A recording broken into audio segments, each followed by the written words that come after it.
All right, guys, welcome to episode 3. I'm Joel. I'm Marcus. This is the Nashville Airsoft Podcast, episode 3. Just don't look for episodes 1 and 2. Don't look into it. Don't look into it.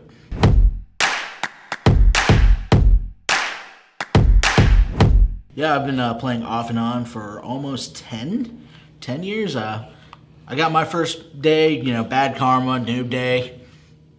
Went in with like a crap Echo 1 Scar. Came to Nashville Airsoft, threw a new spring in it, thought I was real ready to go. Was not.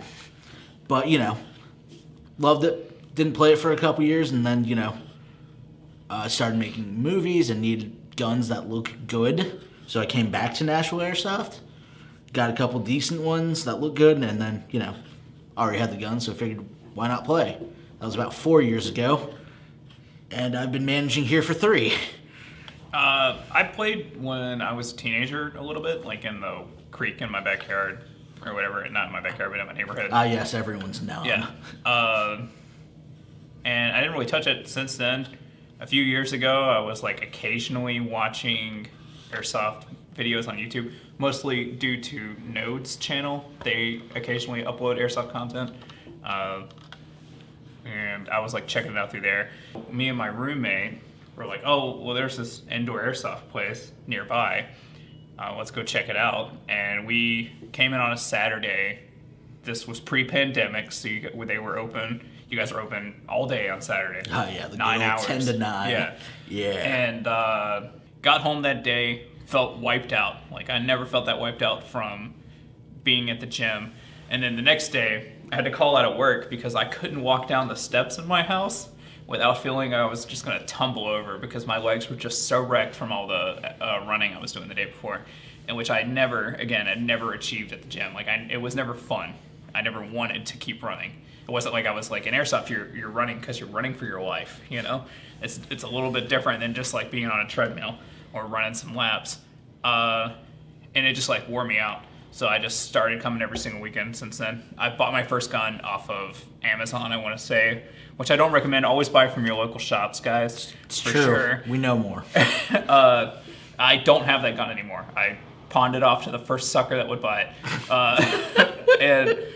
But yeah, I bought an AUG. I started coming in all the time. Oh, no. Slowly got a kit together, got a plate carrier, and then once I feel like once I got to the point where I was on a regular basis, I was playing for about 2 years, and I had a solid kit together. I decided to quit my job. I was a chef, and come work for these guys over here because I wanted to be a part of this.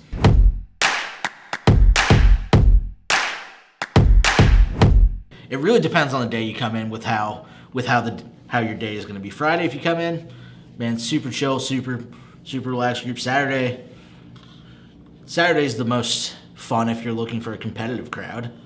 Definitely the most experienced players. I like coming in when there's a lot of people. That was when I had the most fun. That's hard for some people, though. Like, you don't have a buddy every time. Yeah, some people aren't as outgoing as we are. I always try to get my friends to come, always. And I'm an older guy, so a lot of my friends are older guys, and they're too worried to come out here and break their hip. So for a long time, I was coming by myself because I couldn't get any of my friends to come with me, and I never felt like I was by myself. I would always end up making friends while I was here. I'm also an outgoing guy who loves talking to people, so it's a little different. It's easy for me. It's not that easy for everybody. Yeah. But I never felt like I was alone, even when I came here by myself.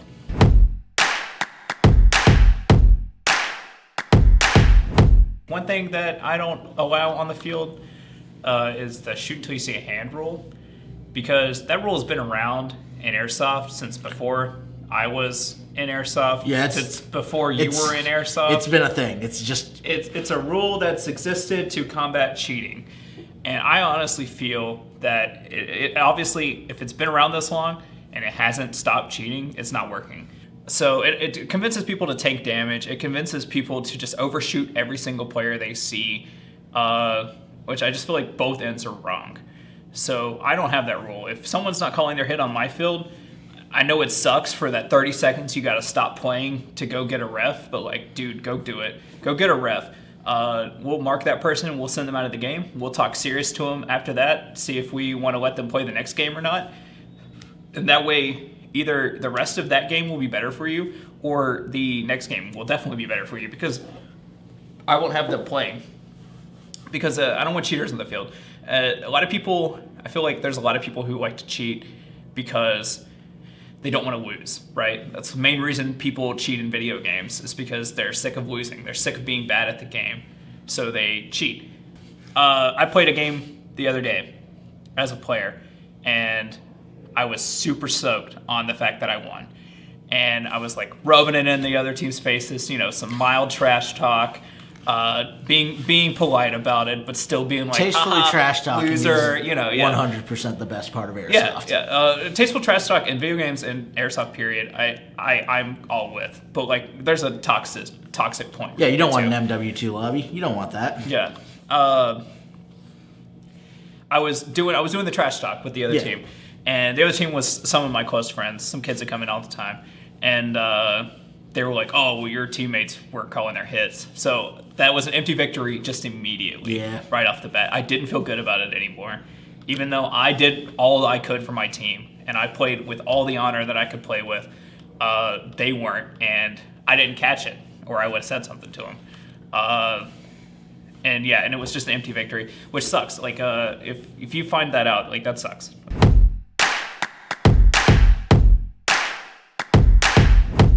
Okay, so there's essentially 3 subcategories of airsoft. There's 2. There's 2 extremes and then the middle. Yeah, there's mil simmers, there's speed QB players, or speed softers, and then there's your standard airsoft player. I consider myself the standard airsoft guy. Yeah, I think we both are pretty well into that category. I like the mil semi gear. I'm not going to go out there in full camo. I prefer neutral colors on my kit. I don't want to wear black because I don't want to look like a police officer. I don't want to wear camo because I don't want to look like I'm big into gray. Military guy. I just think gray is a solid color for gear. Yeah, and it's one of the rarer ones too. Yeah. It's rare when you can find a plate carrier in gray. Also, if anyone can find me an Alpine white kit, you'd be my friend. I just feel like you're just going to get blasted so quick and all white. There is a point of wearing some gear, like especially in an indoor field. Like, I had a buddy who was coming in who was just wearing black sweatpants and a black hoodie, and he would get in the right corner and you could not see him. Absolutely invisible immediately. It just light depends. game, black joggers, black shoes, black shirt. Nah. Out in I woods, was the winner. Wearing all black during the day, you're going to get spotted real quick. But anyway, so we got the three groups: BQB, regular old airsofters, and mil simmers. My experience as a ref with a lot of them is that both of the mil simmers and the SpeakyBeers play real aggressively. They love jumping in the heat of battle and mostly team deathmatching the entire time. I'm going to disagree. I've seen most of the mil simmer guys. They're a little bit more methodical about how they move up and stuff. Yeah. They're a little bit strategic. SpeakyB mil simmers don't sweep.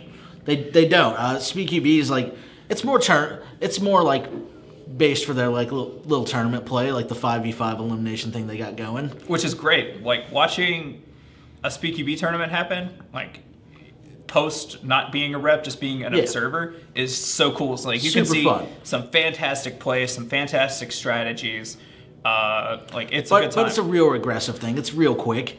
Everything they do is just point, shoot, You've got run. 3 minutes. That's how long the match is. You have 3 minutes to achieve the objective, which is win that match. And you have 3 minutes to do that, so you have to do it as fast and as hard as you possibly can, which is great, which is cool. Keep that in SpeedQB. Yeah. Don't come and play like that at your regular old airsoft field. If all you do is play SpeedQB and you're trying to go and play on a public play day and the refs are coming up to you telling you to chill out, like, it's because you're being too aggressive. There's small children out there. There's first timers out there. Essentially, play that way, but keep it in the tournaments. Like, the tournaments, shoot until you see a hand. Yeah. Open play, be more polite. Like, everyone that's coming in to play at your local airsoft field, they are trying to enjoy themselves. This is essentially a small-scale theme park for them, and they want to have a good time. You go in there and you play super aggressively because you're training for your tournament, they're going to have a bad time. You're going to get your experience in and your training in, but it's not much training if the people you're playing against aren't playing the same way against you. That's a very quick way for. I've seen fields die, and it's a sad thing to see. I've seen fields die from a lot of this kind of style. If you guys have been around a while, you guys remember Mooseherd. I played there a few times, and it was great. It was a lawless wasteland. I loved it. It is terrible for new people. Tournaments exist. Play in them. Do not come in here, ruin some rental kid's day for footage. That's no fun for anyone. No one wants to see that happen. I don't want to see it happen. They don't want to have that happen. It's hard to convince someone to come back and enjoy this sport that every one of us loves. Some of us have been playing for decades. I'm on YouTube all the time. It's my number one thing I use.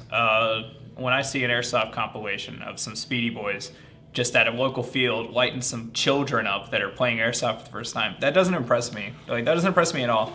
That's not a fun video. It's not fun. It's not even fun to watch. Like, if you're doing that against people that are playing that again with that same way against you, that's fun to watch.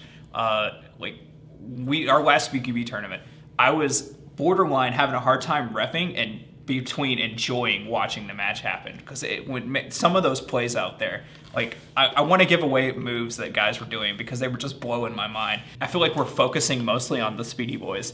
Speedy boys, we don't hate you. You're real fun to watch. Just don't be a jerk out on the regular field. Milsimmers, let's talk about those guys. The main issue I feel like I've had with Milsimmers as a ref is the amount of gear that they're wearing and them not being able to hear or feel hits.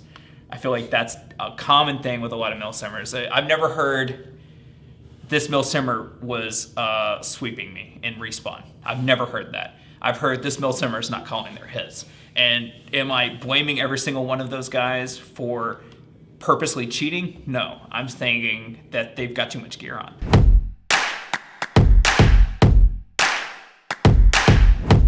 On public play days, I'm catering towards the average airsofter. I'm catering towards the new airsofter.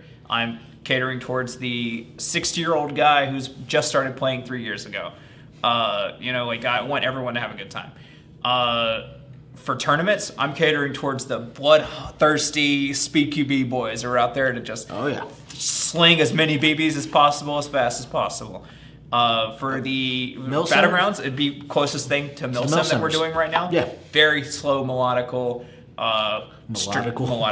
Strategic is really the word I was looking for. Yeah. Methodical. Methodical was the word.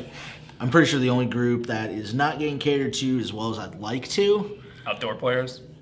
Will be the Milsim players, being an indoor facility. It's hard for us to want to sell guns that we don't allow you to use on our field. Yeah, and gear. Yeah. But if there are things you guys want, we definitely order them in. I don't know how feasible it is to get fake trees, but I would love for there to be fake trees in the field eventually at some point. Yes, the NAM jokes begin. Right, exactly. I don't know, something to give people that. Also, we don't have any great sniper positions. People come with snipers, not often, but they do happen. And every time I'm just like, yeah, you can use that. This is how you do that. This is sniper rules. But man, there's like 2 places that you can actually hit anybody from. And I would love to build something that caters towards that. Our issue is being indoor. If you shoot up, you could ruin the entire day. Yeah. So putting an elevated position for snipers and having players shoot at them in that elevated position gets real iffy real quick, because they could hit a light or a sprinkler and just ruin the entire day, especially if they hit a sprinkler. Were you here for the last sprinkler cleanup? I wasn't. I came in the day after and heard all about it.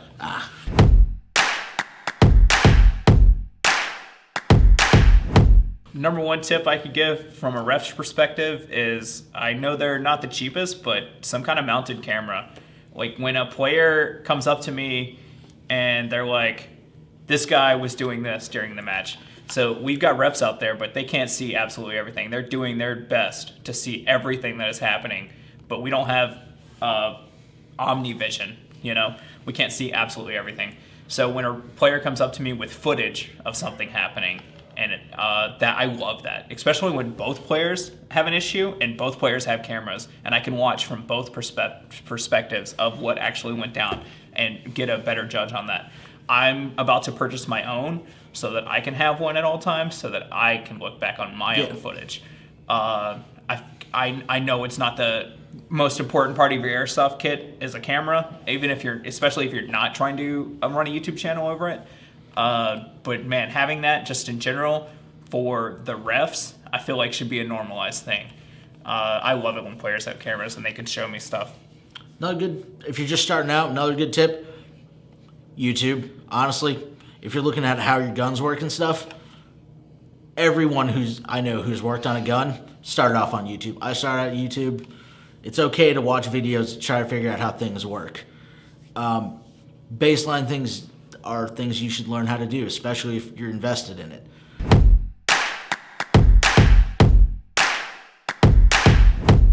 We do melee here. That's something I'd like to talk about. Questions in the comments for you, for people that aren't from around here. We have a lot of melee play. How common is that? I feel like I don't see that much on YouTube videos or anything. It's probably because it's not a very feasible thing. I feel like we're doing it pretty all right. I haven't had... There was one time before I was the head ref, when I was a player, I was a huge melee guy. I would bring a foam sword. I would play for half the match with it and then half the match with a gun. And then some guy came in, got a little too aggressive with the melee.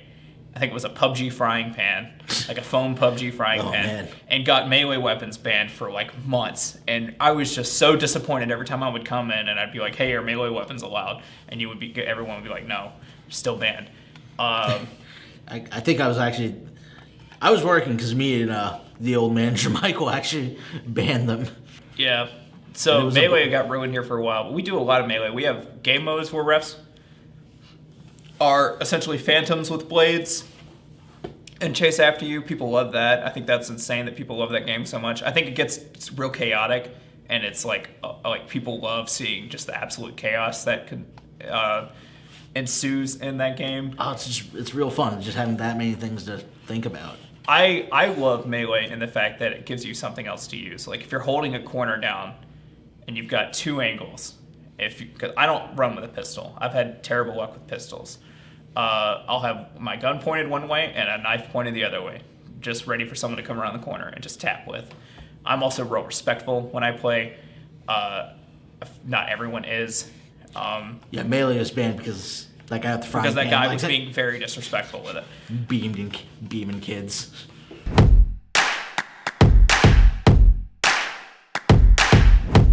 Some of you guys probably don't know, we do have a YouTube channel. And we're trying to revive it. When was the last video posted on the YouTube channel? Not including the Battlegrounds video? Like 4 years ago, 5 years ago? It was a little bit after we moved to this facility. So, we want to have more stuff out there for you guys, answer questions and stuff for you. It's kind of the point of the podcast, just talk about airsoft as a whole. Yeah. Because, not a whole lot of people talking about it, but there's a lot of you guys playing it. I'm into the sport, The goal is to make, more people play this and more people like it.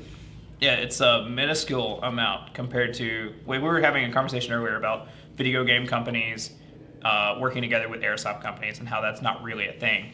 And how basically everybody who plays airsoft has or does regularly play video games. That's one of the reasons I fell in love with it so hard, was because it reminded me of video games.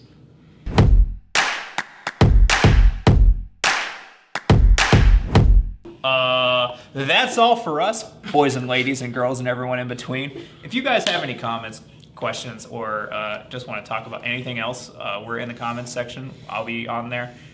Joel will be on there. Yep. We'll be watching, and we'll come up with, if you guys put some questions down there, we'll answer your questions next podcast for episode 4. If you guys have questions or anything, topics you guys want us to talk about? Yeah, hit us up on any of our socials. Yep, Instagram. Instagram, great. YouTube, obviously here.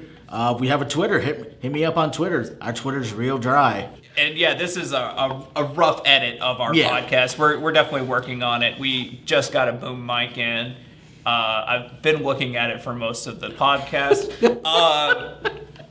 Different set. We would love to do this in the shop, but we're currently open right now, and that would interfere with customers and everything. But yeah, any suggestions you got for us? We're working with that. Expect the production value of this to only get better. Yeah. Thanks for listening. If you got any questions for us, post them in the comments below. Any links to anything we've talked about, probably in the description as well. Please be a part of this. Thank you.